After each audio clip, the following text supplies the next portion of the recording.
बिस्मिल्लाहिर्रहमानिर्रहीम। Lecture number 3 branches of physics हम समझ रहे थे, स्टडी कर रहे थे, जिसमें हमने दो ब्रांचेज को समझा। Number 1 mechanics, number 2 electricity, now number 3 electromagnetism. It is concerned with the observation principle, laws and methods that relate electricity and magnetism।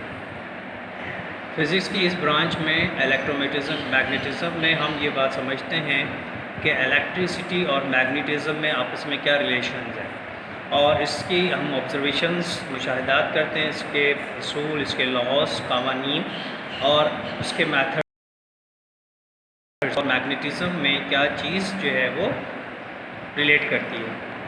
हम इसको एक मिसाल से समझ सकते हैं कि आज हम देखते हैं कि टीवी हम देखते हैं, सैटेलाइट पर हम सारी चीज़ें देखते हैं, और मोबाइल सिस्टम को हम देखते हैं।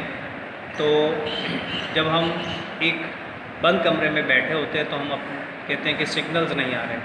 असल में ये इलेक्ट्रोमैग्नेटिक वेव्स होती हैं जो कि इस चीज़ को, सिग्नल्स को लेके चल रही होती हैं। इसी तरीके से हम देखते हैं कि बड़े बड़े टावर लगे होते हैं, इस पर एंटीना लगे होते हैं, तो ये कैच कर रही होती है। उसके अंदर इलेक्ट्रिसिटी और मैग्नेट का आपस में रिलेशन होता है, जिससे वो रेस को अपनी तरफ अट्रैक्ट करते हैं, उसको कैच करते हैं, और फिर जो है वो हम चीज़ों को देखते हैं। तो ये इलेक्ट्रोमैग्नेटिज़म में हम इलेक्ट्रिसिटी और मैग्नेटिज़म यानी कि मकनातीस के मुतालिक उनमें जो ऑब्जर्वेशन प्रिंसिपल, लॉज और मेथड के दरमियान स्टडी करते हो। उसके बाद नंबर 4 सॉलिड स्टेट फिज़िक्स। इससे नाम से ही जाहिर है कि it is concern with the structure and properties of solid material. Solid materials के मुतालिक हम इसमें स्टडी करते हैं।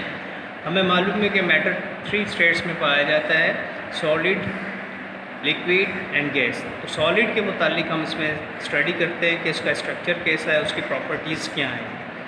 अब हर सॉलिड का स्ट्रक्चर डिफरेंट होता है, हर सॉलिड की प्रॉपर्टीज़ अलग होती हैं। जैसे वुड भी एक सॉलिड है, इसका स्ट्रक्चर अलग है, इसकी प्रॉपर्टीज़ अलग है। इसी तरीके से आयरन एक सॉलिड है, सॉलिड बॉडी है, लेकिन इसका स्ट्रक्चर और इसकी भी प्रॉपर्टीज़ डिफरेंट है। तो फिज़िक्स, सॉलिड स्टेट फिज़िक्स में हम ऐसी सॉलिड स्टेट मटेरियल्स के मुतालिक स्टडी करते हैं जिसमें उसका हम स्ट्रक्चर और उसकी प्रॉपर्टीज़ को फोकस कर रहे होते हैं। Number 5 atomic physics. इसमें भी हम नाम से ही जाहिर है कि एटम के मुतालिक स्टडी करते हैं। It is concern with the structure and properties of atom. किसी भी एटम के स्ट्रक्चर और उसकी प्रॉपर्टीज़ के मुतालिक हम स्टडी कर रहे होते हैं। अब हमें मालूम है कि स्ट्रक्चर में हर एटम में जो है वो 3 पार्टिकल्स पाए जाते हैं, न्यूट्रॉन, प्रोटॉन और इलेक्ट्रॉन। हर एटम में न्यूट्रॉन, प्रोटॉन और इलेक्ट्रॉन की तादाद डिफरेंट है। किसी में नंबर ऑफ शेल्स जो है वो 2 होते हैं, किसी में 3 होते हैं, किसी में 5 होते हैं, किसी में कुछ होता है। तो ये स्ट्रक्चर, और इस तरीके से हर एक की प्रॉपर्टी भी अलग है। कार्बन की अलग प्रॉपर्टी है, ऑक्सीजन की अलग प्रॉपर्टी है, एल्युमिनियम की अलग प्रॉपर्टी है, सोडियम की अपनी प्रॉपर्टी है।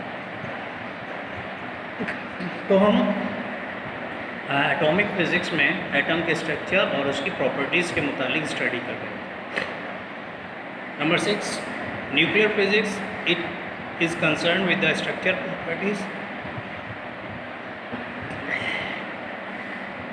And reactions of the nucleus of atom. इसमें हम किसी भी एटम के न्यूक्लियस के मुतालिक स्टडी कर रहे होते हैं, उसके स्ट्रक्चर की, उसके प्रॉपर्टीज़ की और उसके रिएक्शंस की।